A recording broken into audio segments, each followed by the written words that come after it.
Hello बच्चों, मैं Bharti Sharma education में आपका स्वागत करती हूँ। मैं आपकी हिंदी व्याकरण से संबंधित और संस्कृत से संबंधित जो भी परेशानियाँ होंगी उनका समाधान करने की कोशिश करूँगी। मैं ये आशा करूँगी कि मेरी बनाई हुई वीडियो आपको जरूर पसंद आएंगी। चलो तो हम पहला शुरू करते हैं। हिंदी व्याकरण शब्द रचना के तत्व में आता है उपसर्ग और प्रत्यय। तो आज हम उपसर्ग और प्रत्यय पढ़ेंगे। तो हमने लिखा है उपसर्ग और प्रत्यय, तो पहले पढ़ेंगे उपसर्ग।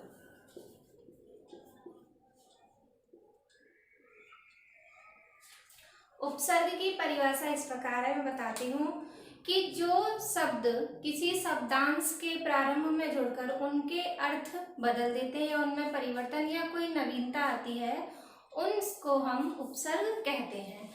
उपसर्ग का अपना कोई भी अर्थ नहीं होता, वो किसी शब्दांश से जुड़कर ही उसका अर्थ परिवर्तन करते हैं। जैसे कि उदाहरण के तौर पर समझेंगे,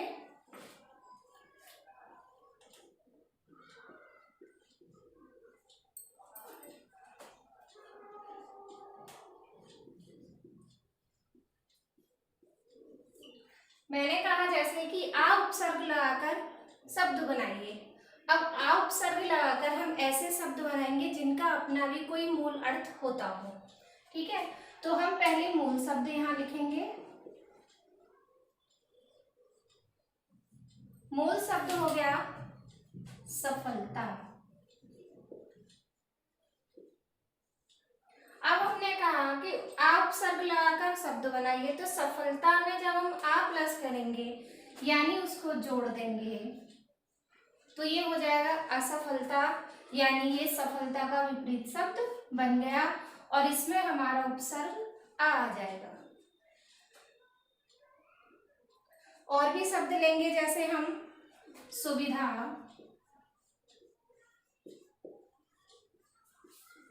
अब सुविधा में अगर हम आ प्लस कर देंगे यानी जोड़ देंगे, आ उपसर्ग लगाने के बाद हो जाएगा असुविधा, यानी ये भी इसका शब्द परिवर्तन हो गया। ऐसे ही हम और उपसर्ग लेंगे। हमने लिया अति। अति शब्द का अर्थ होता है अधिक। अगर हम इसमें प्लस करके लगाएंगे, ये प्रचलित शब्द है आवश्यक, और अगर इसमें अति उपसर्ग हमने लगा तो ये हो जाएगा हमारा आ, और ता को आधा हो जाएगा या आवश्यक, अत्यावश्यक। तो यहाँ आवश्यक शब्द का परिवर्तन होगा। एक और ले लेंगे, जैसे उपसर्ग अनु। यहाँ ले लिया, मूल शब्द है हमारा करण, इनको प्लस किया तो हो गया अनुकरण। तो इस प्रकार अब हम, या हमारे सामने एक ऐसे सवाल आते हैं परीक्षाओं में कि जैसे हमें ये शब्द दिए हैं, ये शब्द दिए हैं और इसमें कहा है कि उपसर्ग और मूल शब्दों को अलग कर करके लिखिए, तो वहां हमें हमेशा कभी भी ये प्लस का साइन नहीं लगाना। ये हम क्यों लगाते हैं या आपको समझाने के लिए। लेकिन जब हम उसे करेंगे, जब बोर्ड परीक्षाओं में या परीक्षाओं में, तो उपसर्ग लिखेंगे, मूल शब्द लिखेंगे। जो भी शब्द में, जैसे ये उपसर्ग है, यहाँ उपसर्ग है और यहाँ उपसर्ग है, तो उपसर्ग ऊपर हेडिंग डाल के उसके नीचे उपसर्ग लिखेंगे, मूल शब्द के नीचे मूल शब्द। मूल शब्द जब हम लिखेंगे तो उसमें उपसर्ग नहीं लिखेंगे। इससे क्या होगा कि ये इससे समझ में आता है कि छात्र या छात्रा को अच्छे समझ में आया कि उपसर्ग कहाँ है और मूल शब्द कहाँ है। अब ऐसे ही जैसे उपसर्ग होते हैं वैसे ही प्रत्यय होते हैं। उपसर्ग हमेशा शब्द के प्रारंभ में लगते हैं और प्रत्यय शब्द के अंत में यानी धातु क्रिया में लगकर उनका रूप परिवर्तन करते हैं। तो इसके बाद हम पढ़ेंगे प्रत्यय। शब्द के अंत में लगकर, अंत यानी आखिरी में लगकर उनका परिवर्तन करते हैं। यानी जैसे उपसर्ग थे, उपसर्ग प्रारंभ में लगते थे और प्रत्यय बाद में। उदाहरण देखेंगे,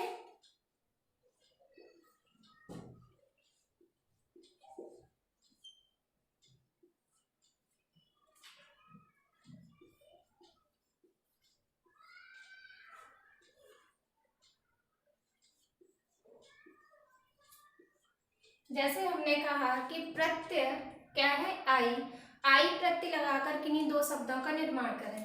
तो हम जैसे बनाएंगे मीठा, अब हमने इसको प्लस किया तो बोलेंगे कैसे, मिठाई। तो मिठाई में हमेशा यहाँ छोटी की मात्रा हो जाएगी और आई प्लस हो गया, ये हमारा प्रत्यय आ गया। ठीक है, अब हमने जैसे लिखा पढ़ प्लस आई, तो बना हमारा पढ़ाई। तो यहाँ भी आई आया, ये उपसर्ग नहीं है, ये हमारा प्रत्यय है। प्रत्यय हमेशा शब्द के अंत में लगकर उनका परिवर्तन करते हैं। जैसे और उदाहरण लेंगे,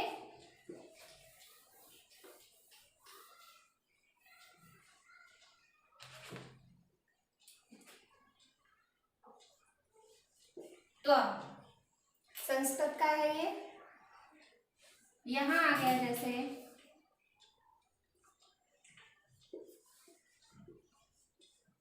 अपना, अगर हम इस लगाएंगे तो हो जाएगा हमारा अपनत्व। ये दूसरा पन, यहाँ लगाएंगे जैसे तो बनेगा हमारा, ये प्रत्यय है और ये भी हमारा प्रत्यय है। हम परीक्षाओं में जब भी इन्हें भी अलग करेंगे मूल शब्द और प्रत्ययों को, तो हमेशा मूल शब्द प्रत्यय से पहले लिखेंगे। अगर हम यहाँ बाद में लिखते हैं तो वो हमारा गलत होगा। तो पहले लिख देंगे यहाँ हम मूल शब्द और उसके बाद प्रत्यय। मूल शब्द के नीचे मूल शब्द आ जाएगा, जो प्रत्यय यहाँ हमारा ऐड हुआ है वो प्रत्यय के नीचे हम प्रत्यय लिखेंगे। हमेशा हमें इस बात का ध्यान रखना है, एक छोटी सी बात है समझने की, कि जैसे उपसर्ग और प्रत्यय, बच्चे इसमें कंफ्यूज हो जाते हैं। उपसर्ग हमेशा वर्णमाला में ऊ वर्ण हमारा पहले आता है और पा वर्ण हमारा बाद में आता है, हमने बचपन से पढ़ी है। तो इसी बेस में हम याद रखेंगे, उपसर्ग पहले लगाए जाते हैं और प्रत्यय बाद में। धन्यवाद।